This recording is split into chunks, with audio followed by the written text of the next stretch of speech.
Hi, welcome to the Entrepreneur by Choice. Have you ever wondered why you overeat? Do you want a simple guide to eat healthy forever? If yes, please watch this video. The reason you overeat is because you consume bad sugar. Bad sugar here is refined sugar, processed carbohydrates, and starchy carbohydrates. Why do you eat these in the first place? Is it pleasure? When something is a genuine pleasure, there is no need to restrict ourselves, isn't it? So if it is not pleasure, why do you go back for more? You might be surprised by the answer. Addiction. You overeat because you are addicted to bad sugar. When you eat or drink bad sugar, it passes rapidly into your bloodstream, causing your blood sugar levels to soar and then crash. This crash manifests itself as a craving, a false hunger, which you try to relieve with more bad sugar. This is the cycle of addiction. Each fix creates the craving for the next. Addiction isn't just physical, it is mental too. In fact, 99% of the problem is mental. From day one, your eating habits have been controlled by others. Who decided whether you were breastfed or fed from the bottle?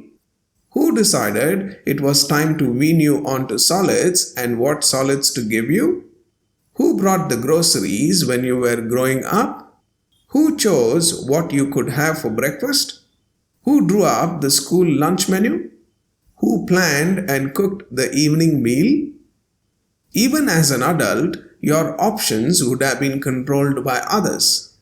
How much choice is there in the staff canteen? And even if you are the one who cooks the dinner, you are still influenced by your budget, lifetime's brainwashing via advertising, and the tastes you have acquired. You might think the main meals of the day aren't your problem. It's the snacks you eat in between. The sweets, the potato crisp, and chocolate bars you pick up on impulse at the till when you are waiting to pay for something else. The desire for those sweets, crisp, or the chocolate bar is triggered by an association that's been fixed in your mind by brainwashing. The junk food advertisers want to sell as much of their products as possible, and there is no limit to their innuendos they will use to make you want to buy. Their job is to create the impression that this sugar product gives you energy or kudos. Some of their junk is even sold at certain times of the year, as if it's a seasonal product like fruit. Once they plant a false belief in your mind, any occasion can spark your desire. Brainwashing also controls the amount we eat.